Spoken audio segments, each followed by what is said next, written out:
Oh, I am so looking forward to our conversation because I know that I'm going to be learning just as much as you are. This is Lauren Fogelman with Business Success Solution, and today's topic is don't get lost in the numbers, map your firm to growth, and we're going to be having a conversation with Janelle Harlow. So some of the things we're going to be covering is unlocking your firm's growth potential with strategic mapping, elevating your client experience to boost retention, and architect your firm for success. I suggest you have pen and paper ready because Janelle is going to be generously sharing, and then we'll let you know how you connect with her as we wrap up. A little bit about Janelle Harlow. She's a certified public accountant and a senior accountant at Step by Step Accounting, which is fully cloud-based, and she teaches oriented accounting and advisory. That's how the firm is. And they've been recently named as one of the top 50 Woodard accounting firms for 2023.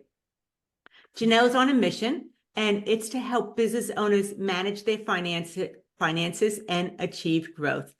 By providing guidance and as well as insights, she empowers business owners to be confident in making informed decisions which drive their companies forward, something we all want. And she's also an advanced QuickBooks, certified QuickBooks Pro advisor, and part of Step by Step Accounting is that they provide outstanding accounting and fractional CFO services to clients in the Midwest. And Janelle actually lives in North Dakota. She values family, living that balanced lifestyle, and lots of cream in her coffee. If you want to find out more about Janelle and Step by Step Accounting, you can go to stepbystepaccounting.com and get all the details there. Okay, Janelle, I am so looking forward to this conversation because I know that I'm going to learn from it also. But before we get started, I'd like to find out a little bit about how you became aware of mapping as a way to successfully grow a firm. Well, mapping has always been around. In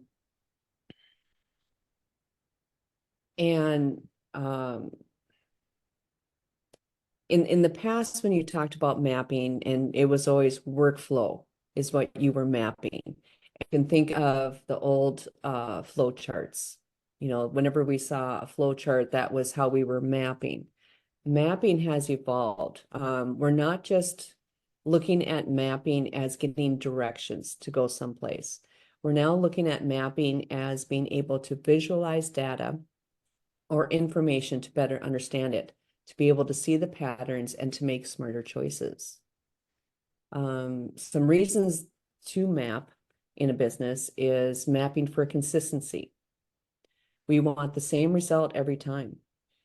Businesses are now retaining their clients because of consistent quality of their experience with them.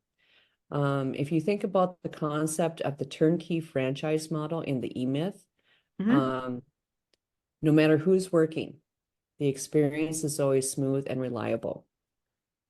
Other reasons we map is for efficiency. Time is a precious commodity for everyone now, and businesses want to get things done quickly, easily, but still have that quality to remain at a high level. By mapping out how things are done, you can find those little extra steps that you may be taking. Bottlenecks where information is being held up before it can get to the next level. And also pain points, not only for your clients where they're just sitting and going, I don't enjoy this, but also for your employees. You will notice that the work is getting done faster. You can actually increase your workload because now you have this process and the quality is remaining at that high level. Go ahead, I'm listening. Other reasons that we map is for scalability. As a business evolves and grows, they have to navigate expansion without compromising their performance or the client's satisfaction. So mapping can help businesses plan for the future by figuring out, when do they need more workers? Do they need to change their software? Do they need to change their equipment? Do they need to find a new location? That is sometimes another key point with businesses is, are you in the right location for your customers or clients to reach you. Okay. And of course, my favorite, we map to find measurements. Mm-hmm. For those key performance indicators, because if we can measure it, we can report it. If we can report it, we can improve it.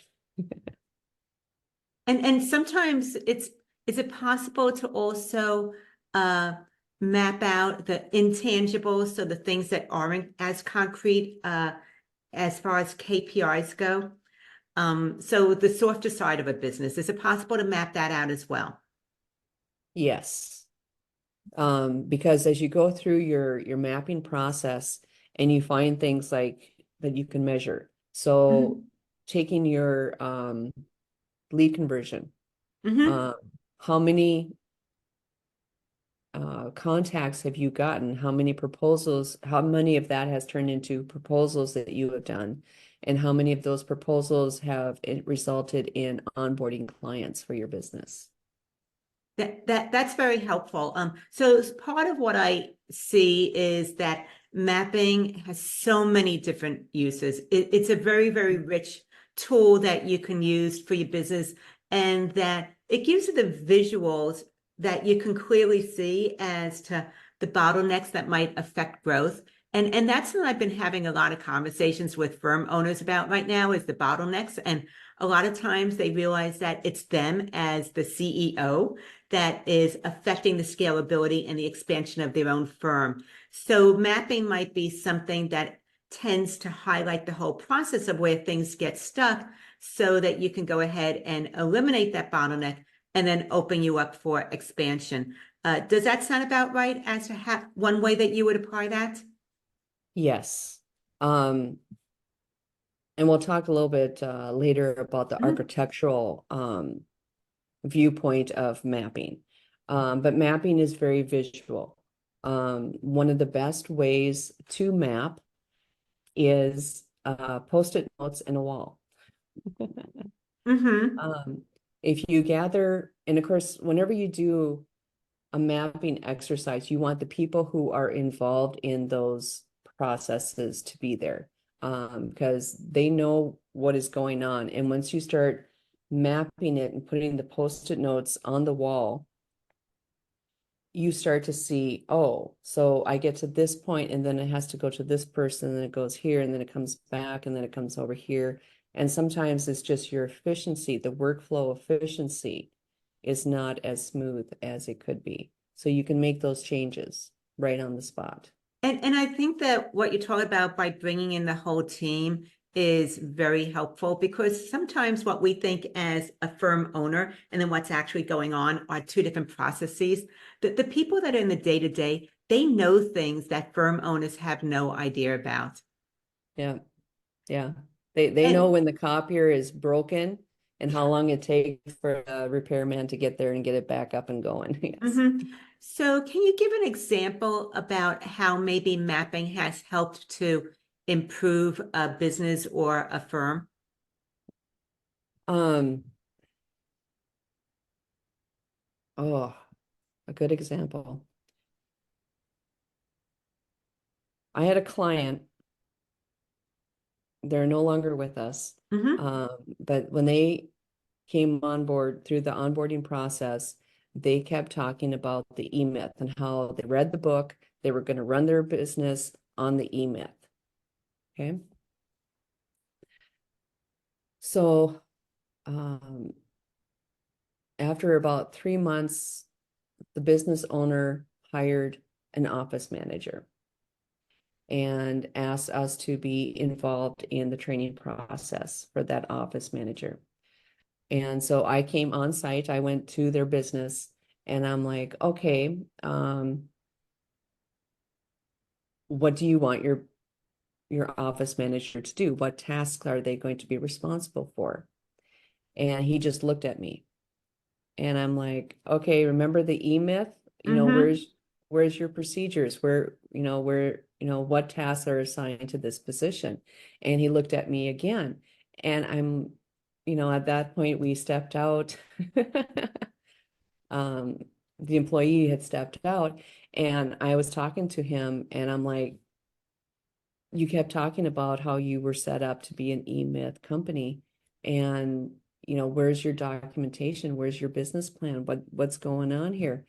And he's like, well, I just figured that once I started making more money, I could hire someone to do all that for me. So in the year that he was with us, before he left, he was on his third office manager. So he was still more or less, when an office manager came in, he was saying, here's your desk. Mm-hmm. And, I hope he finally understood. The only workflow that they had was, I had mapped out the workflow from invoice to, or if someone placed an order, what steps had to be taken before an invoice could be sent out to them. That was the only policy that they had. Now we have other companies, organizations with us, nonprofits who have very strict internal controls. By mapping out internal control for their accounts payable, we now have our workflow for them. Mm-hmm. And anytime the piece is missing, we can send a message to them saying, hey, we're missing this little piece of information in this process. Could you provide it? And so it just allows us to be able to look at the big picture of what services that we are going to be providing and how we are going to provide it for each client that we have.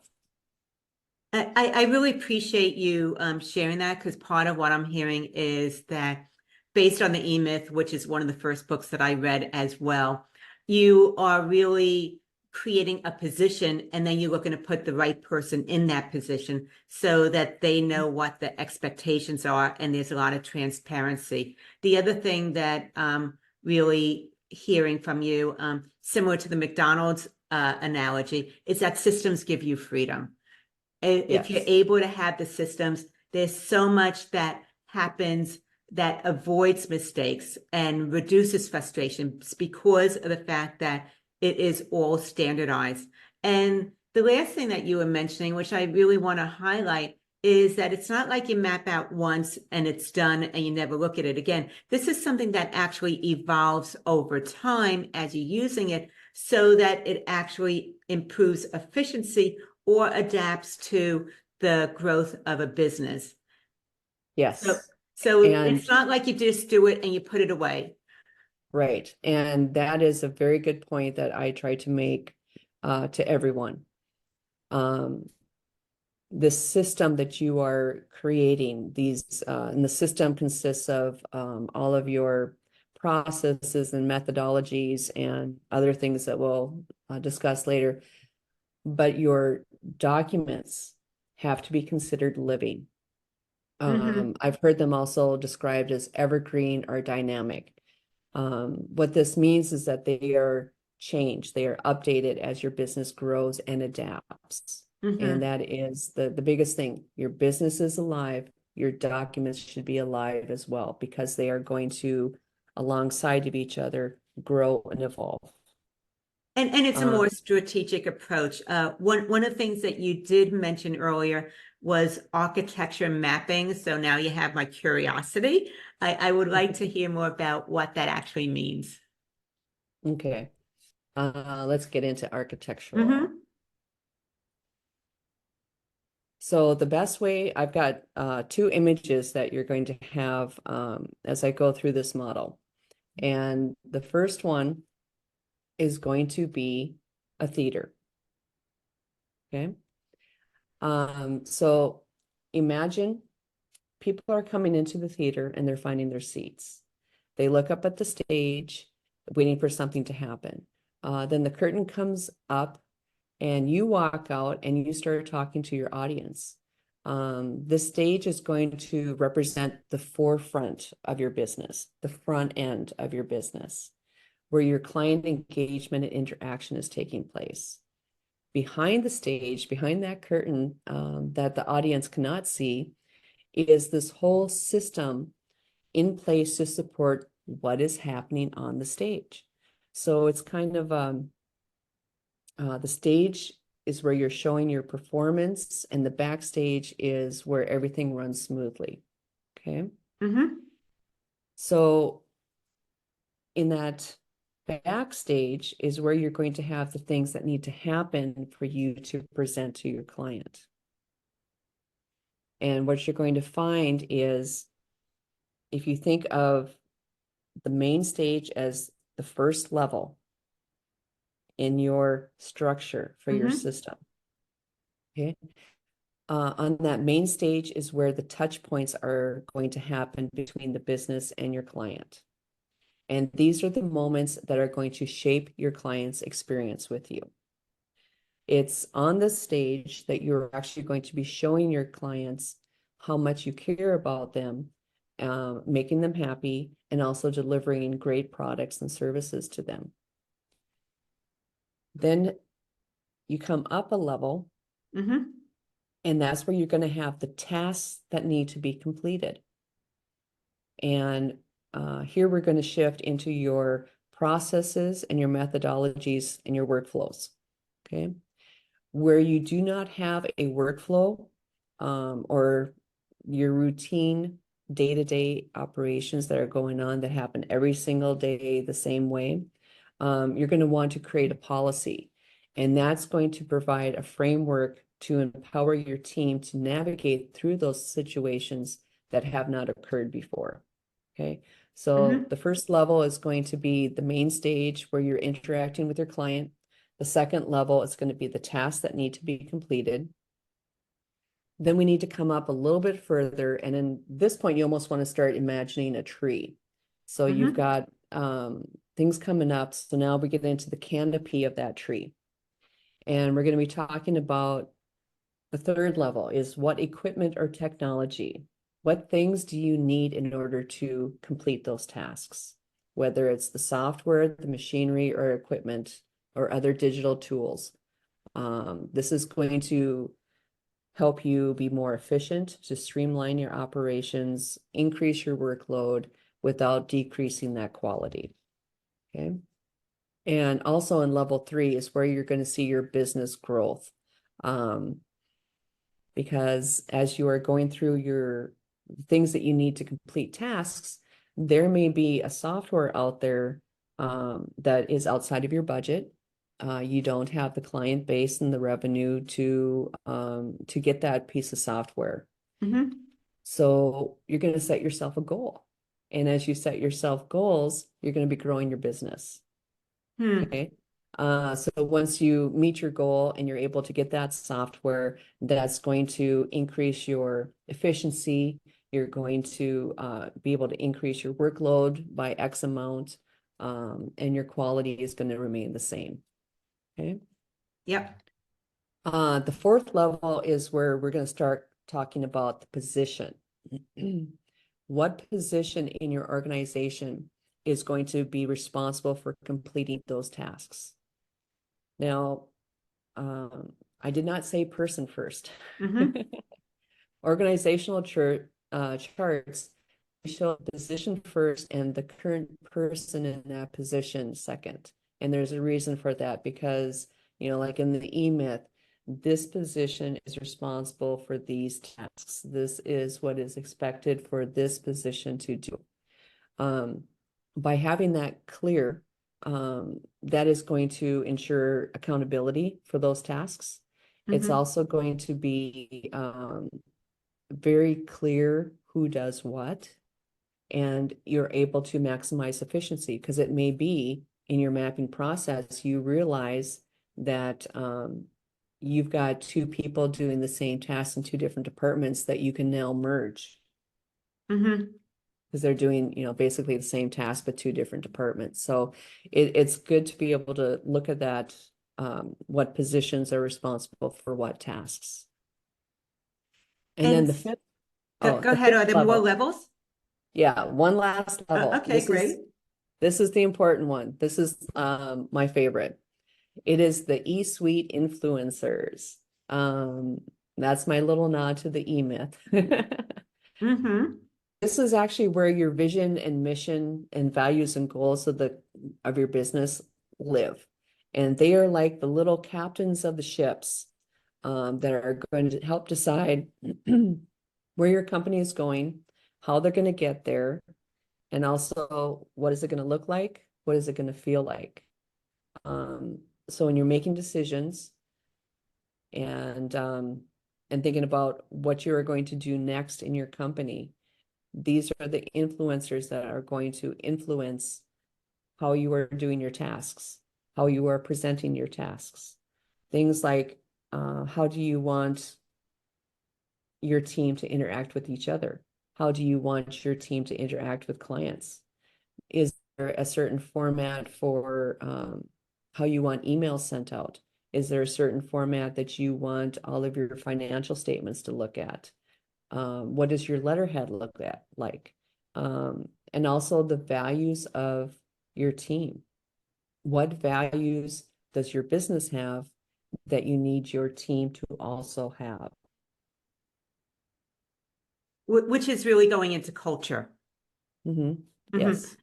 So part of what I'm getting is that this takes business away from random growth, which is how so many business owners grow, and it's more about strategic growth, of being very, very mindful of what you want to navigate towards. So you're more likely to actually achieve what you want your business to look like instead of what somebody else might want your business to look like.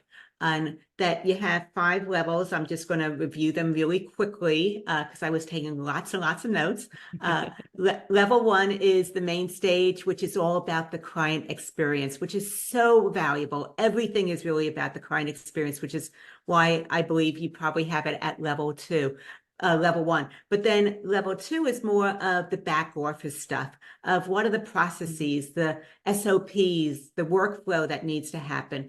And then level 3 is about supporting that with the toolbox that gives the technology, the tools, the equipment to be able to not just serve the clients of today, but also be able to look at how to start to grow and scale your firm without having it be something that drains and adds stress to everybody.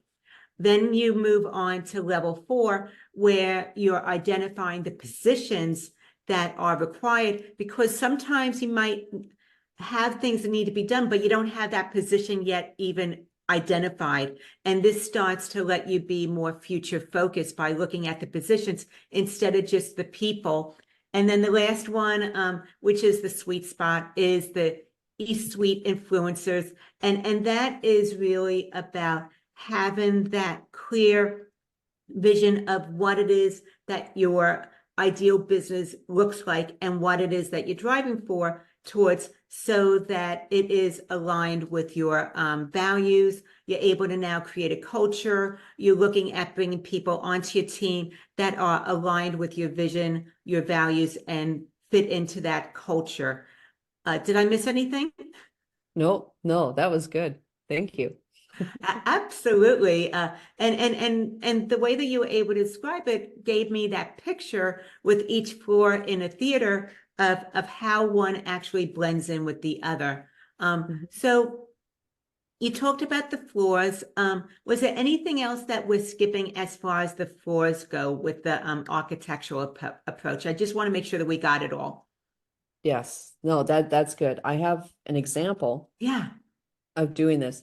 So in your lead conversion process, a lot of times you have your initial contact and inquiry.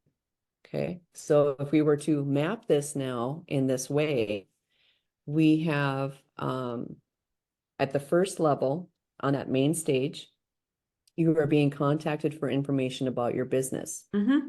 And then to think about what is happening for the second level is what tasks need to happen. And that would be you want to respond promptly to the email or the voice message that was left for you. And then after that task, then you want to gather the information about the prospects, accounting needs, and services required. And then you want to schedule a consultation meeting. Okay. So those are your tasks. And if you look at your third level, equipment or technology do you need to complete those tasks? We're going to start from the bottom. Hmm. If you got a voice message, that means you have a phone. Mm-hmm. And then if you're responding to an email, that means you have a computer. You also need internet service, Outlook email, or I don't know if you're using Gmail, but some type of email software. If you have a phone, are you providing that phone for your employee, or are you using a virtual phone like Grasshopper, for example, Mm-hmm. to put that software on the employee's phone? So those are some things you want to think of. If you are gathering information, do you have a specific form? Well, is that form in Excel or Word? You're still going to need a computer. And then things like for scheduling, are you using scheduling software?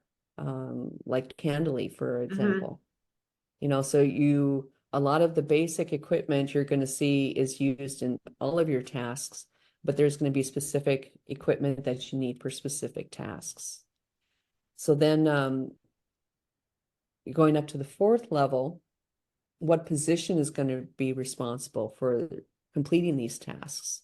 So we have whoever is responding, is that going to be the sales manager, the office manager, whoever answers the phone, the intern, who is going to uh, be responding first? And Mm-hmm. then are you going to have someone else then contact them to gather that information? And then who is going to be the one representing the business in the consultation meeting? Are you going to have to schedule another person to come in to this process? So just some things to think of. And then we have our fifth level, the E-suite influencers, and how I like to describe it for them for the fifth floor is, how do you want it to look? How do you want it to sound? How do you want it to feel? So do you want specific language being used? Do you want specific wordage? Um, what do you want it to look like? What do you want it to feel like? Mm-hmm.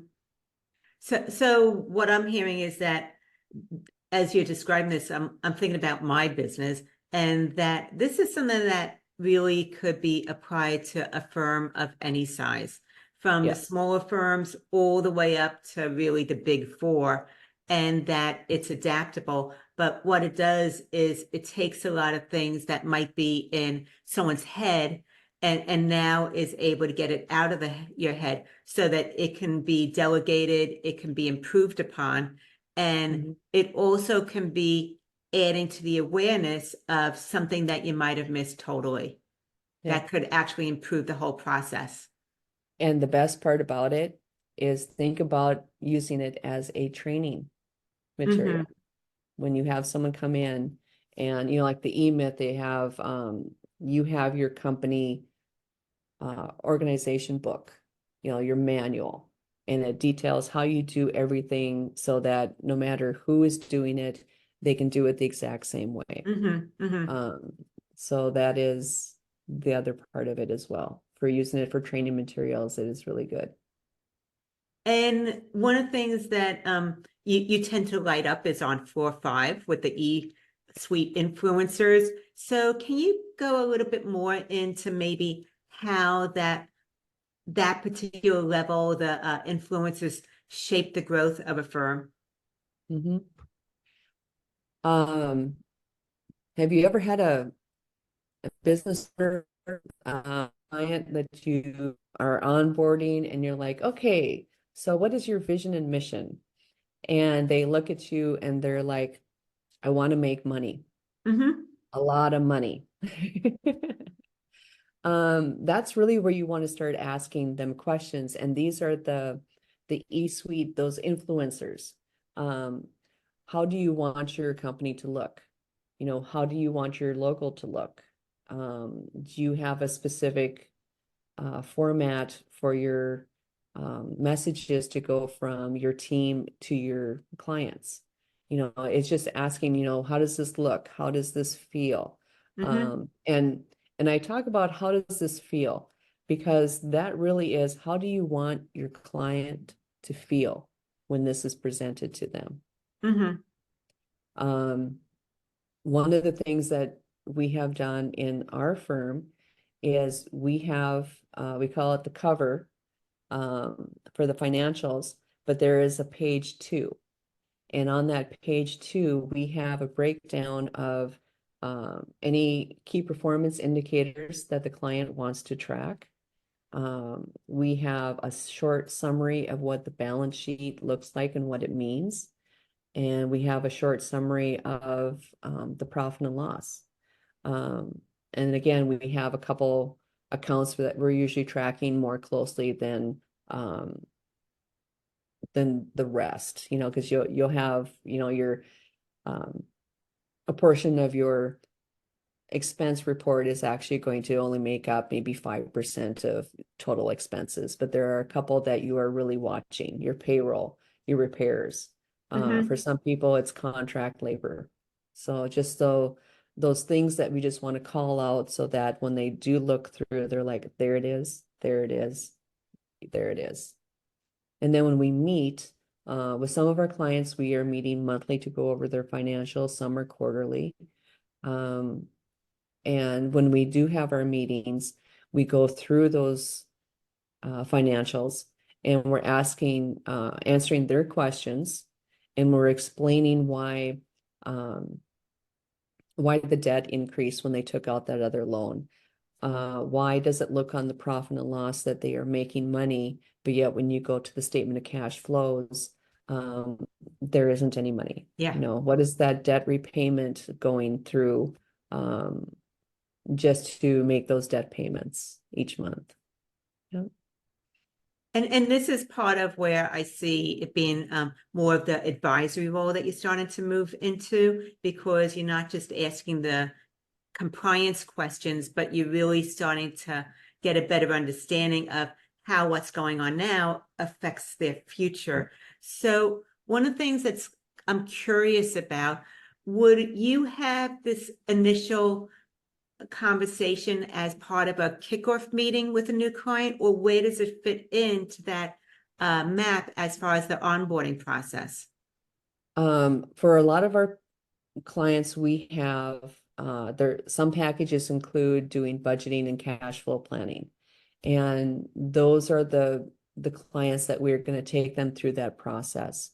And so when we start or I say budget, and what we call it is actually strategic forecasting.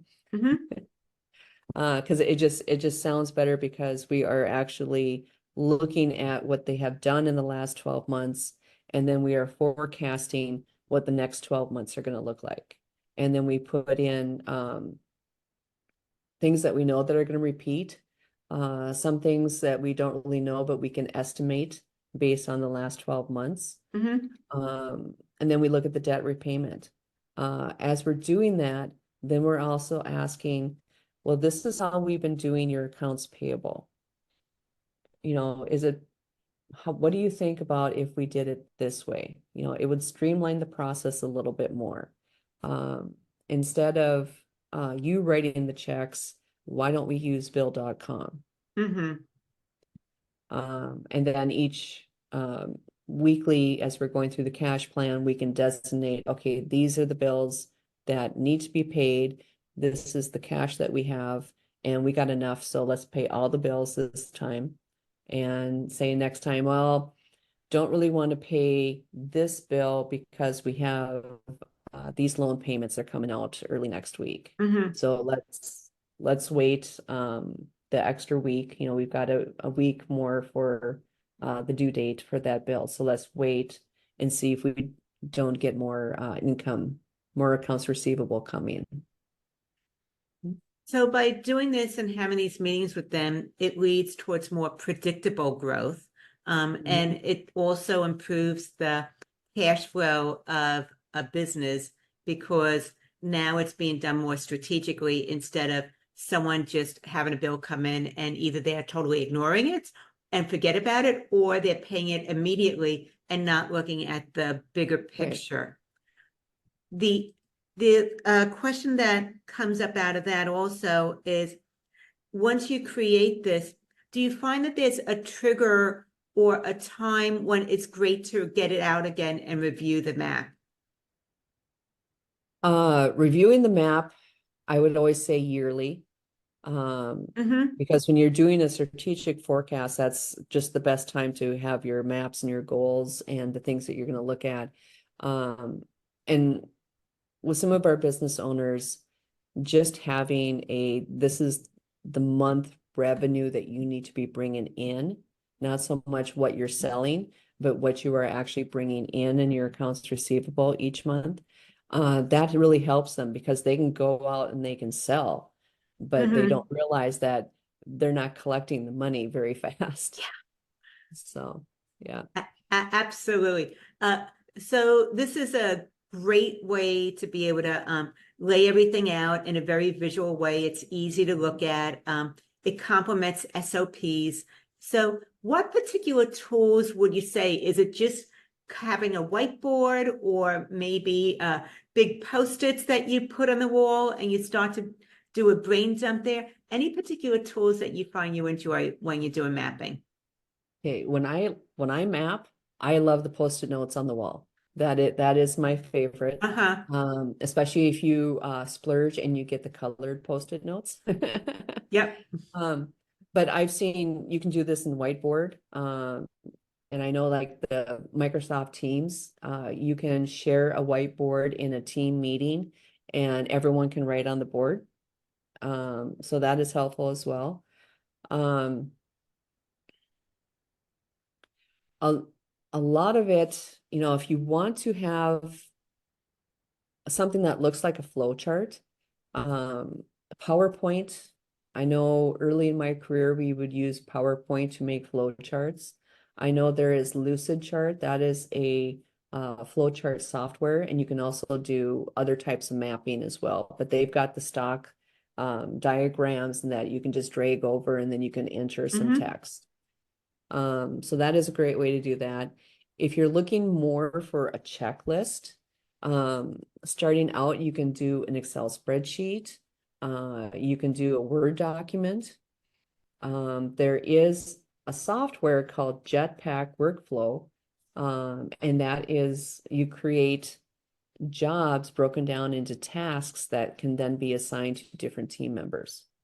So you can have one client and like the monthly accounting task broken down, who's going to reconcile the bank accounts, the loans, and things like that, all Mm-hmm. the steps that you need in one place. And then everyone is just clicking off every day that that task pops up. They just click it off when it is done. There are some people who want to also incorporate screenshots in their procedures. And Scribe is a software that will allow you to do that. And you actually just turn on Scribe and you just go on your computer screen and you're like, okay, so I come here and I click, and then on this screen I click here, and it will produce screenshots with a nice big red circle around Mm-hmm. where you need to click. So those are nice as well. But really, it is a visual representation of what you are doing in your company. How you want that to look is up to each company. Mm-hmm. So it's very, very adaptable. Similar to how you schedule appointments. Some people still like to write it in their calendars, and other people like to use online software. And that's true with mapping also. You can do it very organically with the Post-it notes so that there's a lot of mobility to it. And then you can do something more structured, such as with the Jetpack workflow. Mhm. Oh, excellent. Um, Janelle, I knew I was going to learn a lot from you. I took away so much information, knowing things that I didn't know before. I can absolutely see how this can set a firm up for growth, because the EMIT is something that applies to every firm. And also it allows you to be more strategic. It has predictable growth. So I've enjoyed our conversation, and some of the things that we touched on was being able to understand how strategic mapping applies to firm growth, elevating that client experience in order to boost retention, and architect the architect for firm success. So if somebody wanted to find out more about what it is that you do, how this can be a part of their firm, and check out step-by-step accounting, what's the best way for them to connect with you? I would say the best way is to go to our website. And Melissa is our owner. And she is our founding member, as I like to refer to her. But if you're on there, you are able to contact her with an email, and that is a great place to reach out. We also have some blogs that she has posted, some articles where she has talked about other things. We also are now hosting a monthly roundtable for our clients, and that is just to talk about different topics. So this month we're actually going to be talking about debt structure. Yeah. Fantastic. I appreciate the engaging conversation and everybody that is joining us today. This is Lauren Fogelman with Business Success Solutions, showing accounting firm owners how to double their income working half the time.